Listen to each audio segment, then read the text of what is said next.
예전에 공부 못하는 아이라고 하는 이 다큐멘터리를 본 적이 있습니다. 이 다큐멘터리는 청소년, 어린이들을 기르고 있는 부모님들이라면 한 번쯤 봐도 참 좋을 것 같습니다. 내용은 간단합니다. 지금 대한민국의 청소년들과 부모님 사이의 갈등, 특히 이 성적과 대학 그리고 미래에 대한 이야기입니다. 지금 청소년들을 모아놓고 공부 잘하는 사람 한번 손들어 보렴이라고 말하면 손을 드는 아이들이 거의가 없습니다. 그 대부분 아이들은 자기 자신은 스스로 이 공부를 잘하는 아이는 아니라고 생각합니다. 이 다큐멘터리에서 이야기하고자 하는 건 우리나라에서 공부 못하는 아이라고 하면 대한민국 대부분의 아이들이라는 겁니다. 중학교 내내 전교 1등을 하면서 이 자신이 공부를 잘하는 아이라는 생각에는 의심을 한 번도 가진 적이 없는 친구가 있습니다. 이 친구가 학교에서 1등 하다 보니 자연스럽게 이 외국어 고등학교, 외고에 들어가게 됩니다. 이 외고에 들어갔더니 각 중학교에서 가장 공부 잘하는 친구들이 모이는 거죠. 그러다 보니까 거기서도 성적이 나눠지는 겁니다. 중학교 시절에는 분명히 1등, 2등을 했었는데 첫 중간고사에서 100등을 하게 됩니다. 그동안 공부 잘하던 친구가 공부 못하는 아이가 된 겁니다. 거기서 오는 상실감과 무력감이 너무 커서 매일 울고 싶고 죽고 싶다는 생각까지 하게 된다는 그런 친구들의 이야기입니다. 그러면서 대한민국에서 공부 잘하는 학생은 1%, 그리고 나머지 친구들은 모두가 스스로 자신은 공부 못하는 아이라는 생각에 사로잡혀서 살아간다는 겁니다.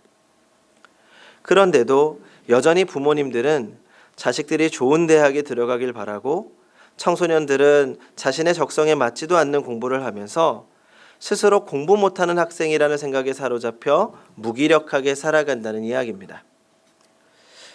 이건 다큐멘터리의 이야기만은 아닌 것 같습니다.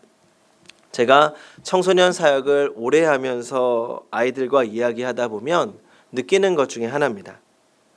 이 친구들과 이야기를 하면 자신의 목표에 대해서 뚜렷하게 이야기하는 친구들이 얼마 없습니다. 네 꿈이 뭐니? 그러면 해적왕이요 라고 이야기하는 친구들도 있습니다. 공부는 자신 없고 미래는 불투명하고 걱정되고 불안하고 그러다 보니까 지금부터 포기하고 살아가는 친구들이 많습니다. 그래서 부모님들이 자녀들에게 하는 말 한마디 한마디가 아이들에게 너무나 중요하다는 것을 늘 기억해야 합니다. 이 어린 시절 자녀들에게 성공과 미래에 대한 이야기를 많이 하면서 이 아이들에게 부담을 주는 것이 그 아이들에게 꿈과 비전에 도움을 줄 거라고 생각하지만 오히려 자녀들이 성공과 미래에서 멀어질 뿐만 아니라 도리어 자신들이 도달하지 못하는 그 목표를 두면서 늘 실패감과 무력감에 살게 된다는 것입니다. 그리고 제가 청소년들의 이야기로 시작했지만 이것은 청소년들만의 문제는 아닙니다. 이 이야기의 가장 중요한 핵심은 넘어도 끝이 없는 벽과 반복되는 좌절과 실패로 찾아오는 무력감이 문제라는 것입니다. 이 좌절과 실패를 경험해 본 성도님들이 많으실 겁니다. 이제는 내 상황이 좀 나아졌다고 생각할 때 찾아오는 좌절과 실패, 이제는 좀 살만해졌다고 생각할 때 찾아오는 어려움, 아무리 노력해도 이겨낼 수 없는 상황들이 반복하다 보면 우리는 무기력해지고 아무것도 할 수 없게 된다는 것입니다. 이 이야기는 개인의 문제뿐만이 아닙니다. 교회 안에서도 일어납니다. 특히 한국교회가 최근에 성장을 멈추었다고 봐도 무방합니다. 이 사실은 이 성장이 문제가 아니라 쇠퇴하고 있습니다. 한 해에도 몇만 명씩의 성도님들이 빠져나가고 있다고 합니다. 여기에는 여러 가지 이유가 있습니다. 우리가 잘 아는 매스컴에서 이야기하는 교회의 문제들, 교회 안에 쌓여진 부조리들, 이런 것들로 인하여서 교회의 성장이 멈추었습니다. 그런데 더 큰 문제가 있다고 생각합니다. 바로 교회 안에 깊숙이 들어온 패배주의입니다. 교회 안에 들어온 무기력함입니다. 반복되는 실패로 인해서 더 이상 희망이 없다고 생각하고 아무것도 하지 않는 것이 문제입니다. 그래서 오늘은 말씀을 통해서 우리의 마음을 되돌아보고 앞으로 우리가 나아가야 할 방향에 대해 생각해 보려고 합니다. 먼저 출애굽기 조금 앞으로 돌아와서 3장 1절 말씀을 같이 한번 읽어보겠습니다. 3장 1절 시작. 모세가 그의 장인 미디안 제사장 이드로의 양떼를 치더니 인도하여 하나님의 산 호렙에 이르매. 오늘 말씀의 주인공은 바로 모세입니다. 이 모세는 어릴 적에 양자로 이집트의 왕자가 되었습니다. 그러다가 자신의 민족이 핍박받는 것을 보고 화가 나서 자기도 모르게 사람을 죽이고 말았습니다. 그리고 나서 도망자 생활이 시작됩니다. 그러다 우연히 괴롭힘을 당하고 있는 여인을 구해주고 그 여인과 결혼하고 양치기로 살게 됩니다. 그렇다면 이집트의 왕자로 살다가 하루아침에 도망자로, 하루아침에 양치기로 살게 된 모세의 기분은 어땠을까요?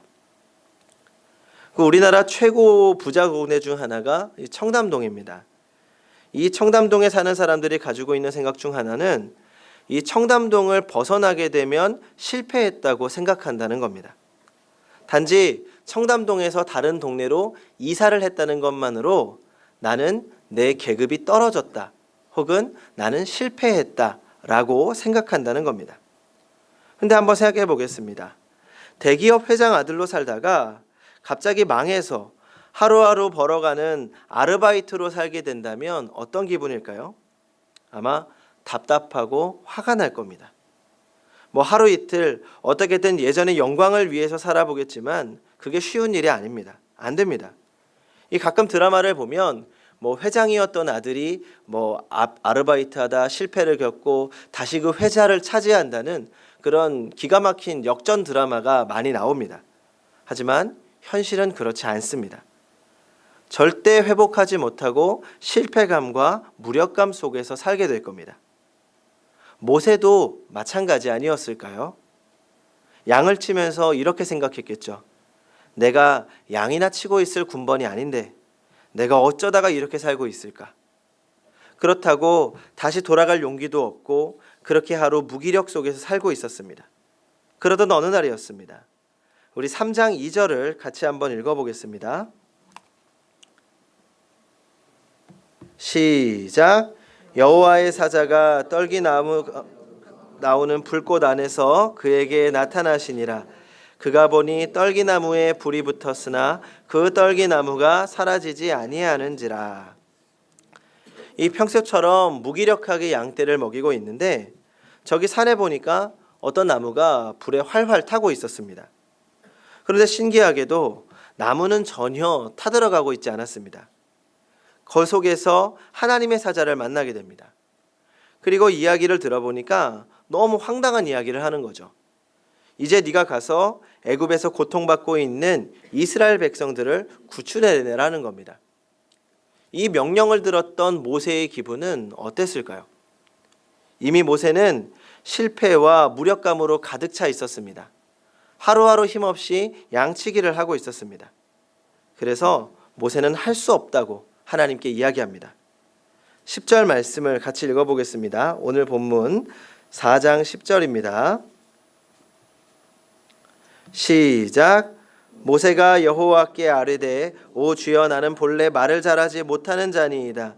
주께서 주의 종에게 명령하신 후에도 역시 그러하니 나는 입이 뻣뻣하고 혀가 둔한 자니이다. 우리는 모세를 충분히 이해할 수 있습니다. 예전에 그 탤런트 이훈이 TV 프로그램에 나와서 자신의 이야기를 한 적이 있습니다. 제가 예전에 아주 오래전에 드라마 보면서 참 좋아했던 배우인데 이 한동안 TV에 나오지 않아서 무슨 일인가 했습니다. 알고 봤더니 이 사업에 실패해서 한동안 너무 힘들었다고 합니다. 그 야심차게 만든 헬스장 사업이 실패하는 바람에 이 순식간에 이 몇십억을 날린 겁니다. 그러니까 한순간에 실패하니까 그 얼마나 마음이 아팠겠습니까? 그래서 그때는 혼자서 러닝머신을 최고 속도로 하고 1시간 이상 달려서 몸을 지치게 해야 겨우 잠잘 수 있었다고 합니다. 그리고 또 한 가지 힘들었던 건 이 동료 연예인 친구들을 만나는 것이 너무 힘들었다는 겁니다. 이 친구들을 만나면 이제 실패한 이훈을 격려해 준다고 한마디씩 하는 거죠. 야, 괜찮아. 할 수 있어. 금방 재기할 거야. 그런데 그런 위로와 격려를 들으면 더 힘들어졌다고 합니다. 왜냐하면 자기가 생각해도 금방 재기할 수 없다는 것을 알고 있었기 때문입니다. 오히려 힘들어하는 사람들에게 괜찮아, 잘할 수 있어, 이런 말뿐인 격려는 그 사람을 더 좌절하게 하기도 합니다. 우리는 안 된다는 것을 잘 압니다. 우리 인생에서도 우리 마음대로 잘 안 됩니다. 교회에서도 그렇습니다. 목사님들은 뭔가 그렇게 맨날 새로운 걸 하자고 합니다. 전도하자고 하고 새로운 프로그램 가져와서 이거 좋다고 이거 해보자고 하고, 그래서 한두 번 해봤지만 소용이 없습니다. 도전해보고 또 도전해도 안 되니까 그냥 포기하는 겁니다. 거기서 목사님들이 아무리 열심히 복음을 전합시다, 새로운 걸 해봅시다, 도전해봅시다 라고 이야기하면 겉으로는 아멘을 외치지만 속으로는 에이, 안 됩니다 라고 생각하는 겁니다. 그때 우리가 기억해야 할 것이 있습니다. 바로 하나님께 요리를 맡기는 것입니다. 갑자기 무슨 소린가 싶습니다. 그 TV 프로그램 중에 제가 예전에도 한번 말씀드렸지만 냉장고를 부탁해라는 프로그램이 있습니다. 그 연예인들이 자신들이 평소에 사용하는 냉장고를 그대로 스튜디오에 가지고 오서 여러 명의 셰프들이 그 냉장고 안에 있는 내용물을 가지고 이 15분 안에 이 요리를 만드는 겁니다. 이 전에는 요리를 할 줄 모르는데 그걸 보면 저도 하고 싶다는 생각이 들더라고요. 재미있게 한동안 봤었는데 재미있었던 이유가 있습니다. 일단은 연예인들의 냉장고를 보니까 우리가 사는 것과 별반 차이가 없었습니다. 물론 이제 몇몇 부자 연예인들이 이 화려하게 듣도 보도 못한 그런 음식들을 재료들을 가지고 있었지만 이 대부분의 연예인들이 우리와 비슷했습니다. 사는 게 별 차이 없더라고요. 그런데 또 이제 뭐 한 가지 있었냐면 대부분 또 날짜 지난 것도 많고 쓸모없어 보이는 재료, 총조림, 채소, 이 자질구레했던 이런 것들이 이 놀랍게도 셰프들의 손을 거치면 이 멋진 요리로 다시 탄생하는 겁니다. 제가 보면서 깜짝 놀란 게 뭐 다 상한 채소, 뭐 라면 하나, 뭐 이런 것들로 너무나 멋지게 요리를 만드는 겁니다. 그럼 어떻게 그런 재료들로 그런 요리를 만들 수 있을까요? 셰프니까 그런 겁니다. 저는 못합니다. 셰프들은 이 재료들의 각 특징을 너무나 잘 알고 있습니다. 뭐 양파는 어떤 맛을 내고 당근은 어떤 맛을 내고 굴은 어떤 맛을 내고 이런 것들이 조화를 이루면 어떤 맛을 내는지 잘 알고 있기 때문에 그런 재료들을 잘 섞어서 아무리 보잘것없는 재료라도 최고의 맛을 내는 겁니다. 제가 그 프로그램을 보면서 이런 생각을 했습니다. 우리가 볼 때는 진짜 쓸모없어 보이는 재료들이 최고의 셰프의 손에 들어가니까 최고의 요리가 되는구나. 그런 것처럼 진짜 우리가 볼 때에는 쓸모없어 보이는 사람도 하나님의 손에 맡겨지면 최고의 요리가 되겠구나 라는 생각이 들었습니다. 오늘 말씀 11절과 12절을 같이 한번 읽어보겠습니다. 시작. 여호와께서 그에게 이르시되 누가 사람의 입을 지었느냐? 누가 말 못하는 자나 못 듣는 자나 눈 밝은 자나 맹인이 되게 하였느냐? 나 여호와가 아니냐? 이제 가라. 내가 네 입과 함께 있어서 할 말을 가르치리라. 아멘. 지금 하나님께서는 자신의 무력감에 거절하고 있는 모세에게 이렇게 말씀하시는 겁니다. 내가 너를 만들었고 너를 어떻게 쓸 수 있는지는 내가 가장 잘 알고 있어. 걱정하지 말고 내가 시키는 대로 해. 내가 너를 최고의 요리로 만들어줄 거야 라고 말씀하시는 겁니다. 성도 여러분, 우리의 인생은 우리가 만들어가는 것이 아닙니다. 자꾸 반복되는 실패를 경험하다 보면 우리 스스로가 너무 보잘것없어 보이고 초라해 보이고 쓸모없어 보일 때가 있습니다. 앞으로 어떤 것도 할 수 있는 자신이 없기도 합니다. 하지만 우리의 인생을 만들어 가시는 분은 하나님이십니다. 지금 내가 부족해 보여도 하나님께서 만드시면 최고의 인생으로 바뀌는 것입니다. 복음을 전하는 일도 마찬가지입니다. 우리가 어떤 말로 사람을 변화시키려고 하기 때문에 고민이 되고, 그게 안 되기 때문에 실망하고 좌절하고 포기하게 되는 겁니다. 제가 여러 교사 선생님들을 만나다 보면 그 한계에 부딪혀서 이 한탄하실 때가 많습니다.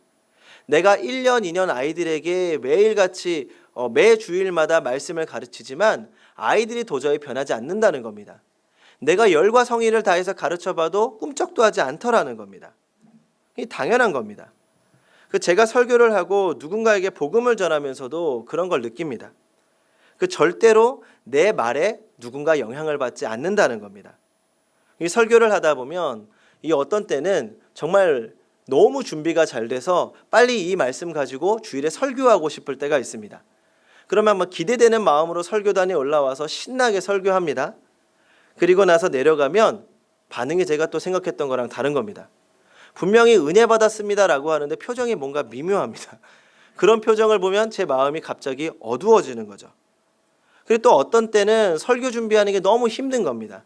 완성하고도 마음에 안 듭니다. 올라와서도 하는 동안 오늘은 망했구나, 이런 마음이 들 때가 있습니다. 내가 오늘은 완전히 죽 썼구나, 그런 생각을 하게 됩니다. 그러면 설교가 끝나고 저 문 앞에 서 있는 제 마음이 너무 어렵습니다. 이 죄인인 심정이죠. 일주일에 한 번 설교를 듣는 분들인데 내가 이렇게 설교했으니 너무나 죄송한 겁니다.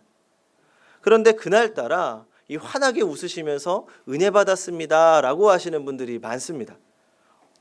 제가 저를 위로하려고 그러시는 건지 정말 은혜를 받으셨는지 착각하기도 합니다. 그런데 제가 볼 때는 정말 재미도 없고 은혜도 없고 감동도 없었는데 그 말씀에 또 하나님이 주시는 은혜가 있더라고요. 저는 분명히 죽을 썼다고 생각했는데 하나님께서 그 죽을 가지고 팥죽도 만드시고 호박죽도 만드시고 닭죽도 만드시고 하나님이 요리하시더라고요.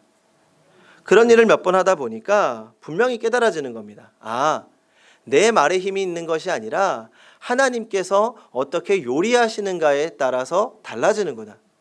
그리고 재미있는 건 제가 성경 공부를 하다가 들으면 아주 신나는 일을 경험합니다. 저는 분명히 이렇게 말했는데 저렇게 알아들으시는 겁니다. 저는 그 이야기를 분명히 한 적이 없습니다. 저는 한 번도 한 적이 없는데 제가 말했다 그러는 겁니다. 그러면서 은혜를 받으시더라고요. 제가 그걸 보면서 하나님이 하시는 거구나. 내가 말하는 거는 떠나는 거고 그때부터는 하나님이 일하시는구나 라고 생각하는 겁니다. 설교뿐만이 아니라 우리가 하는 모든 일이 그렇습니다. 교회 안에서도 그렇고 가정에서도 그렇고 인생에서도 그렇습니다. 우리는 그저 하나님께 맡기고 최선을 다하면 됩니다. 기도하면 됩니다. 그 다음부터는 하나님이 만들어 가십니다. 그런 면에서 성도님들께 꼭 부탁드리고 싶은 것이 있습니다. 절대 스스로에게 실망하지 마시기 바랍니다. 우리는 우리가 생각하는 것보다 하나님께서 훨씬 더 멋지게 만들어 주실 겁니다. 내 인생이 새로운 시작을 하기에는 너무 늦었다고 생각할 수 있습니다. 이미 나에게는 희망이 없다고 생각할 수 있습니다. 하지만 하나님께서는 그때 우리를 사용하십니다. 오늘 부름받은 모세의 나이가 80세입니다. 아직 여기에 계신 성도님들이 쓰임받기에 충분한 시간이 있다는 겁니다. 내가 지금 하나님을 위해서 할 수 있는 일이 무엇인지 더 고민해 보시고 또 하나님께 쓰임받는 성도님들이 되시기 바랍니다. 특별히 제가 지난주부터 교회학교 교사에 대해서 광고를 하고 있습니다. 교회 안에서 많은 분들이 어려워하는 부분이 바로 이 교회학교 봉사입니다. 나는 말을 잘하지 못합니다. 상황이 어렵습니다. 하지만 나이에 상관없습니다. 성별에 상관없습니다. 내가 말을 잘하는 것 상관없습니다. 하나님께 맡기면 하나님께서 만들어 가십니다. 교회학교 봉사뿐만 아니라 어떤 일에서든지 하나님이 부르셨을 때 네 하고 순종하면 그 다음부터는 하나님이 만들어 가십니다. 이렇게 말씀을 나누었지만 여전히 아직은 스스로에게 자신 없고 할 수 있는 일이 없다고 생각하시는 분들도 계실 겁니다. 충분히 당연하다고 생각합니다. 하나님께서 책임져 주시겠다고 했지만 그래도 오늘의 모세는 할 수 없다고 이야기합니다. 오늘 말씀에서 그래서 하나님이 주시는 또 다른 위로가 있습니다. 4장 14절부터 16절을 같이 읽어보겠습니다. 시작. 여호와께서 모세를 향하여 노하여 이르시되 레위 사람 내 형 아론이 있지 아니하냐. 그가 말 잘하는 것을 내가 아노니 그가 너를 만나러 나오나니 그가 너를 볼 때에 그의 마음에 기쁨이 있을 것이라. 너는 그에게 말하고 그의 입에 할 말을 주라. 내가 내 입과 그의 입에 함께 있어서 너희들이 행할 일을 가르치리라. 그가 너를 대신하여 백성에게 말할 것이니 그는 내 입을 대신할 것이요 너는 그에게 하나님같이 되리라. 아멘. 할 수 없다고 말하는 모세에게 지금 하나님이 뭐라고 말씀하십니까? 너를 도와줄 사람을 내가 보내줄게. 저는 이 말씀이 큰 위로가 되었고 지금도 제가 가장 좋아하는 말씀입니다. 아시겠지만 제가 사역을 굉장히 일찍 시작해서 22살에 시작했습니다. 당시에도 학교에서 전체를 봤을 때도 거의 최연소 전도사였습니다. 그러니까 제가 그렇게 사역하게 된 것을 알고 이 선배님들이 조언을 해주셨죠. 뭐라고 하셨을까요? 야, 힘내, 열심히 해, 잘할 수 있어. 이렇게 말하는 분들이 한 분도 없었습니다. 모두 다 이야기하기를 야, 그만둬, 하지마, 못한다고 이야기해. 아직 너 시작 안 했지? 이번 주에 목사님한테 가서 못한다고 꼭 말씀드려. 뭐 저를 미워한다거나 제가 능력이 없다고 생각해서 그런 말을 한 게 아닙니다. 이야기하는 게 이유가 대부분 같았습니다. 야, 도대체 뭐하러 그렇게 외로운 길을 일찍 가려고 하는 거야? 뭐하러 그렇게 일찍 하려고 해? 조금만 있으면 네가 하고 싶지 않아도 하게 될 거야. 지금은 청년의 때를 조금 더 즐기고 조금만 더 천천히 해 라는 거였습니다. 뭐 어렸었기 때문에 선배들의 이야기가 들리지도 않았죠. 아, 왜? 나 할 수 있어. 교만한 마음반, 그 다음에 호기심 반이었습니다. 당연히 부르심이라고 생각하고 뛰어들었지만 정말 만만치 않은 겁니다. 청년들과의 관계는 애매해지고 그리고 그 속에서 내가 할 수 있는 일들이 한계에 부딪히고 내 능력으로 할 수 없는 일들이라는 것을 철저하게 깨달았습니다. 그러니까 무엇보다 힘들었던 건 외로움이었습니다. 그때까지는 선배님들이 말하는 게 뭔지 몰랐는데 너무 외로운 겁니다. 주일날 교회 가는 게 싫어졌습니다. 예전에는 교회 가면 친구들도 만나고 선배님들도 만나고 그러다 보니까 교회 가는 게 재밌었는데 혼자서 견뎌내야 되고 나 빼고는 모두가 적인 것 같았습니다. 내가 어떤 의견을 내면 모두가 반대하고 내가 어떤 의견을 내면 안 된다고 말하고 할 수 없다고 이야기하고 그러다 보니까 너무 힘들고 외롭고 하기 싫어지는 겁니다. 그래서 하나님한테 정말 기도한 거죠. 하나님, 저 정말 너무 힘이 듭니다. 제 꿈을 나누고 제 기도를 나누고 함께 꿈꿀 수 있는 사람을 한 명만 보내주세요. 그렇게 이야기하다 보니까 어느새 하나님께서 정말 한 명 한 명 저를 도와줄 수 있는 분들을 보내주시더라고요. 그리고 그런 분들 한 사람 때문에 제가 힘을 얻고 그런 분들 한 사람 때문에 제가 사역이 즐거워지고 그런 분들 한 사람 때문에 교회 가는 게 좋아지고 교회는 부흥하고 함께 만들어가는 재미가 있더라는 겁니다. 그 이후로 제가 사역지를 옮길 때마다 하나님께 가장 먼저 기도했던 건 하나님, 제가 어디를 가든지 저와 함께 꿈꾸고 함께 기도하고 함께 눈물을 흘릴 수 있는 사람을 붙여주세요 라고 기도를 합니다. 그러다 보니까 제가 여기 오고 행복한 교회에 오게 된 것 같습니다. 제가 늘 밖에서 아직도 자랑하는 것, 우리나라에서 나만큼 성도님들이 사랑해주는 담임 목회자 많지 않을 거다라고 이야기합니다. 시작부터 서로의 마음을 이해하고 시작부터 서로 같이 기도할 수 있는 순서는 교회는 그렇게 많지 않습니다. 그래서 하나님이 저에게 성도님들을 붙여주시고 또 우리 함께 할 수 있게 해주신 것 같습니다. 함께 사랑하고 함께 꿈꿀 수 있는 공동체, 우리가 만들어가야 할 교회입니다. 이 마음은 저의 마음뿐만이 아닐 겁니다. 목회자는 하나님의 사랑을 먹고 사는 사람이지만 성도의 사랑과 도움이 반드시 필요합니다. 어쩌면 저는 우리나라에서 가장 외로운 직업 중 하나가 목회자라고 생각합니다. 성도들이 하나님의 일을 할 수 있도록 목회자를 붙여주셨다면 반대로 목회자가 하나님의 일을 할 수 있도록 성도들을 붙여주신 겁니다. 또 나 혼자 일을 할 수 없기 때문에 지금 바로 옆에 있는, 내가 말을 잘하지 못하기 때문에 말 잘하는 권사님을 붙여주셨고, 내가 몸으로 뛸 수 없기 때문에 젊은 청년들을 붙여주시고, 우리가 서로 하나님께서 하나님의 일을 할 수 있도록 붙여주신 동역자라는 것입니다. 그래서 서로를 위해서 무엇을 할 수 있을지, 서로를 위해서 고민하고 기도하고 함께 할 수 있을 때, 그때 교회가 바로 서게 되는 것입니다.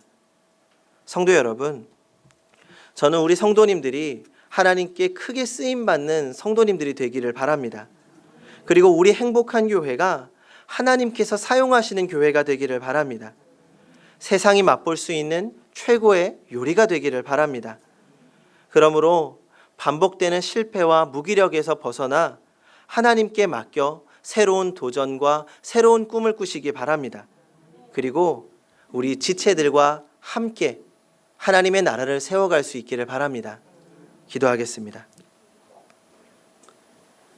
우리의 인생을 만들어 가시는 하나님, 무기력함과 넘어짐 속에 있는 우리를 위로하여 주시고 다시 세워주시니 감사드립니다. 우리의 연약한 인생이 하나님께 붙들려 멋진 요리로 다시 태어나게 하여 주시옵소서. 우리에게 필요한 힘과 능력을 주시며 함께 할 수 있는 동역자 또한 허락하실 줄 믿습니다. 늘 주님이 동행하심을 기억하며 담대하게 주님의 일을 감당하게 하여 주시옵소서. 그렇게 주님이 만들어 가시는 인생을 살아가게 하여 주시옵소서. 예수님의 이름으로 기도합니다. 아멘.